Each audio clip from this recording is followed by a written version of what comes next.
Hello बच्चों, previous topic में मैं प्रीवियस लेक्चर में आप लोगों को पढ़ा रही थी करोजन। करोजन में बच्चों हम लोगों ने देखा था करोजन क्या होता है और कैसे होता है, फिर उसके कुछ फैक्टर्स हम लोगों ने पढ़े थे।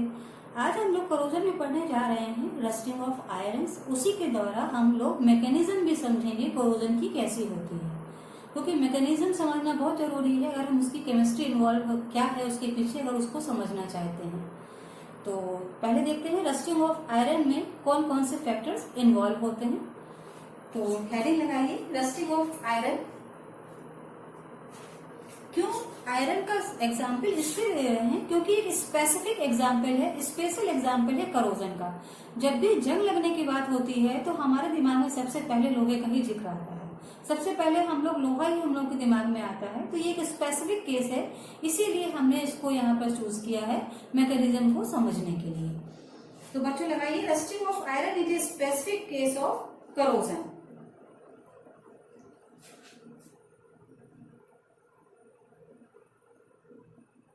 Rusting of iron is a specific case of corrosion.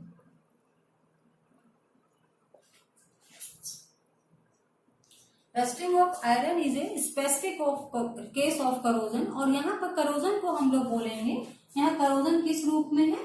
Rust के रूप में, जिसको हिंदी में हम लोग क्या बोलते हैं? जंग लगना, जंग लगना, है ना। तो यहाँ पर क्या है बच्चों, कौन कौन से फैक्टर्स है जो इसको गवर्न कर रहे हैं, इसको कौन कौन से फैक्टर गवर्न कर रहे हैं जिसकी वजह से रस्टिंग होती है? सबसे पहला फैक्टर है presence of air, presence of air. दूसरा फैक्टर है बच्चों प्रेजेंस ऑफ मॉइस्चर,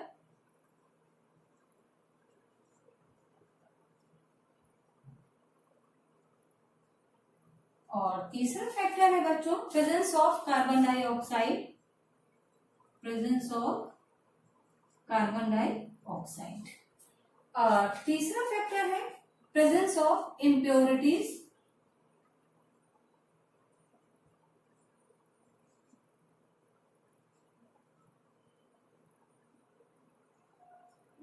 और लास्ट फैक्टर जो इसमें इन्वॉल्व है वो है presence of electrolyte, presence of electrolyte in water. ये सारे फैक्टर हम लोग पढ़ चुके हैं और यहाँ पर भी यही सारे फैक्टर हैं। अब किस तरह से ये इन्वॉल्व है इसकी केमिस्ट्री में, हम इसके अगर मैकेनिज्म देखना चाहें तो इसकी मैकेनिज्म में हम देखते हैं कि इसमें एक एनोडिक एरिया बना है और एक कैथोडिक एरिया बना हुआ है।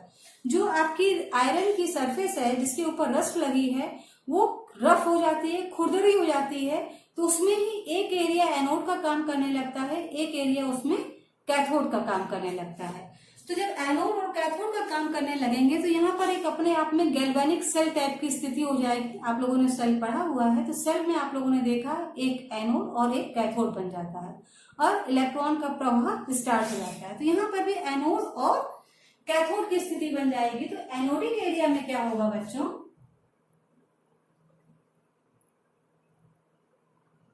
ये रिएक्शन समझना जरूरी है। एनोडिक एरिया, एनोडिक एरिया आपका बना हुआ है आयरन का, तो वहां पर क्या हो रहा है, आयरन सॉलिड रूप में है आपका, रिएक्शन होगी, आयरन में 2 इलेक्ट्रॉन लूज हो गए, फेरस या फेरिक फॉर्म में आता है, तो यहाँ फेरस फॉर्म में आया है और क्योंकि मॉइस्चर के कांटेक्ट में आया है तो एक्वस में हो गया और 2 इलेक्ट्रॉन यहाँ पे लूज हो गए। अब आप देखते हैं जहां ऑक्सीडेशन नंबर बढ़ता है वहां पे क्या होता है, ऑक्सीडेशन पोटेंशियल होता है। यहाँ पे बढ़ रहा है तो ऑक्सीडेशन होगा। इसका ई नॉट निकाल के देखा गया, स्टैंडर्ड इलेक्ट्रोड पोटेंशियल निकाल के जब देखा गया तो वो आया आपका, हम क्योंकि रिडक्शन पोटेंशियल ही हमेशा लिखते हैं क्योंकि IUPAC ने बताया था ऐसा, है ना, ये बात आपको पता है। तो ये है 0.44 वोल्ट। ठीक, अब आपके कैथोडिक एरिया में क्या रिएक्शन हो रही है, आपके कैथोडिक एरिया में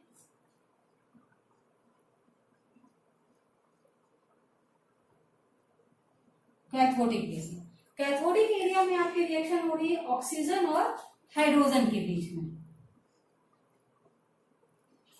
अच्छा, कैथोडिक एरिया में रिएक्शन होने से पहले वाटर के अंदर क्या रिएक्शन, जो मॉइस्चर प्रेजेंट है उसकी क्या रिएक्शन हो रही है इन वाटर फिल्म।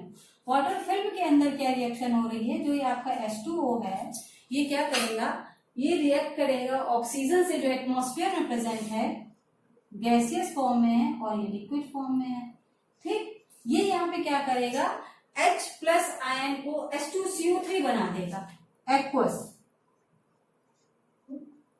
मैंने आपको वही बताया भी था कि जब वहां पर CO2, SO2 और NO गैस प्रेजेंट होती हैं ये सारी, तो ये वाटर मॉइस्चर के साथ रिएक्ट करके एसिड बना देती है। जिसने भी एसिड बना दिया, जो आपकी कार्बन डाइऑक्साइड यहाँ पर प्रेजेंट थी उसने क्या किया, एसिड बना दिया कार्बन डाइऑक्साइड ने in water film. In water film carbon dioxide जो आपकी प्रेजेंट थी उसने मॉइस्चर के साथ रिएक्ट करके कार्बोनिक एसिड आपकी ये एसिड बना दिया। अब कैथोडिक एरिया में क्या रिएक्शन हो रही है, एनोडिक एरिया और कैथोडिक एरिया और वाटर फिल्म। कैथोडिक एरिया में ने क्या किया, जो H प्लस आयन आए थे यहाँ पर H2CO3 था, ये डिकम्पोज हुआ H प्लस और HCO3। ठीक, अब ये जो H प्लस आयन आए हैं इन्होंने क्या किया, ऑक्सीजन के साथ रिएक्ट करके वाटर बना दिया।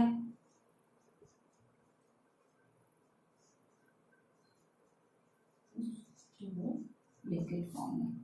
ठीक, ये गैस, ये मॉइस्चर जो एटमॉस्फेयर में प्रेजेंट है ये वो है, एक्वस फॉर्म में वाटर है, ये गैसेस फॉर्म में आपका जो मॉइस्चर प्रेजेंट है ये है, ये आपका लिक्विड फॉर्म है। यहाँ पे इसने ये वाटर बना दिया।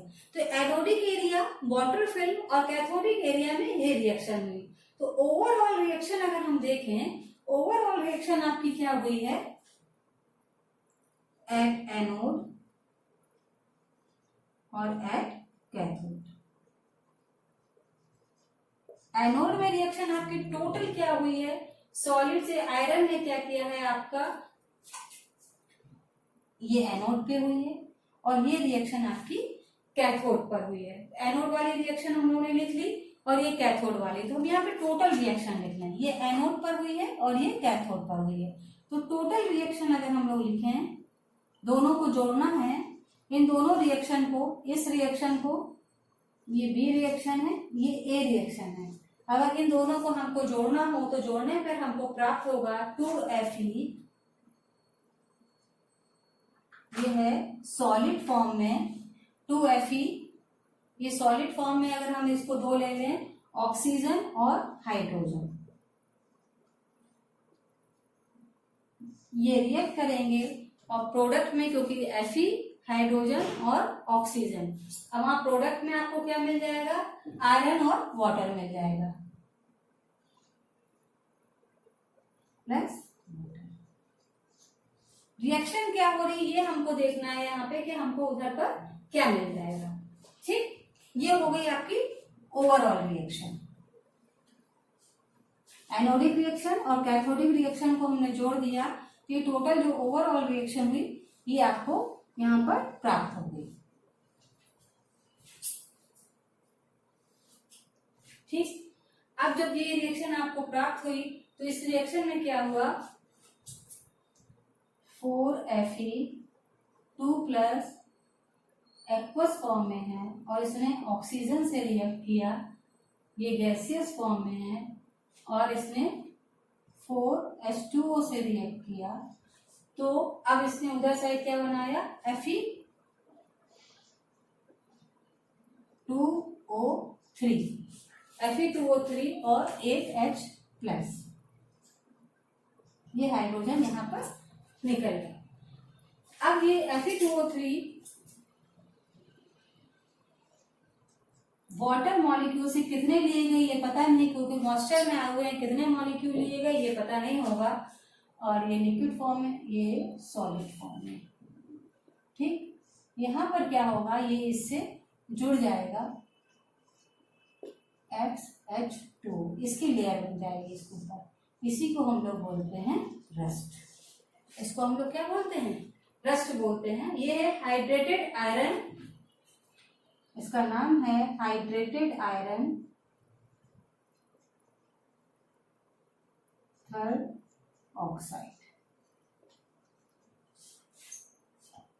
ये है आपका रस्ट। इस प्रकार से इसमें ये मैकेनिज्म काम करती है। आज के लिए इतना ही रखिए बच्चों। नेक्स्ट टर्न में हम लोग पढ़ेंगे prevention for rust.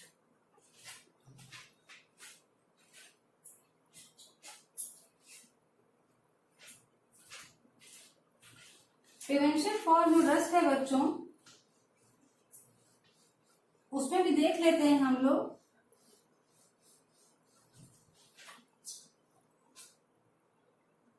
Prevention for rust जो है, इसमें भी अगर हम लोग देखें कि कैसे इनको प्रिवेंट किया जाता है रस्टिंग को, तो इसके भी थोड़े बहुत मेथड जो है वो दिए गए हैं। उसमें पहला मेथड है, उसमें आपका जो ये पहला मेथड है कि अगर हम जिसे प्रिवेंशन करना चाहें तो पहला है बैरियर प्रोटेक्शन। पहला मेथड क्या है? Barrier protection.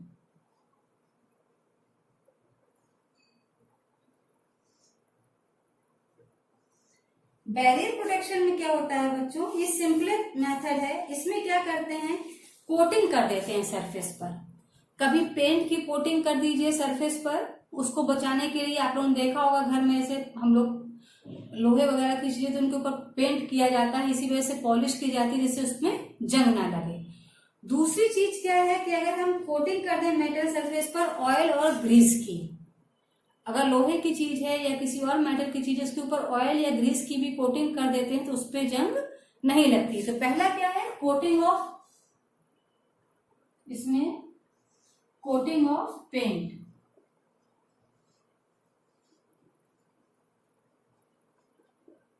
दूसरा है coating of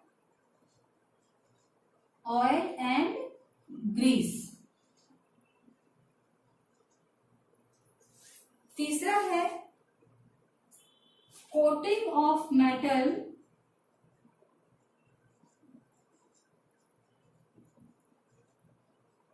with non corroding metals. ऐसे मेटल से कोटिंग कर देना जिसमें रस्टिंग नहीं होती है। ऐसे मेटल से इसकी कोटिंग कर देना जिसमें रस्टिंग नहीं होती है। लास्ट है coating with certain chemicals. Coating with certain chemicals. ये तो हो गया बैरियर मेथड, पहला मेथड है। दूसरा है प्रोटेक्शन सैक्रिफिकल प्रोटेक्शन। इसमें क्या आता है बच्चों, इसमें गैल्वेनाइजेशन ऑफ आयरन हो। दूसरा है ऑफ मेटल प्रोटेक्शन। ठीक, इसमें पहला मेथड है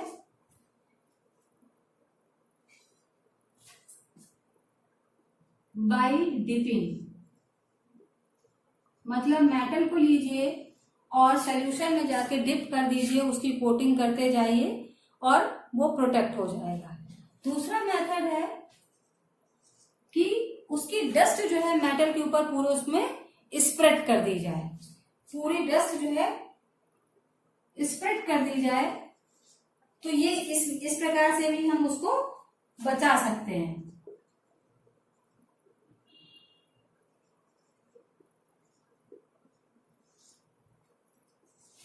तीसरा मेथड है बच्चों कि आयरन के ऊपर protection by tin, protection by tin coating और protection by zinc coating.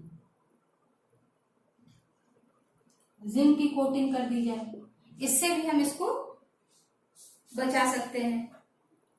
Last है protection bye anti rust solution, कोई एक ऐसा सोल्यूशन बनाए जो एंटी रस्ट हो, जिससे रस्ट ना लगती हो, उसके द्वारा भी इसको हम लोग प्रोटेक्ट कर सकते हैं। Protection bye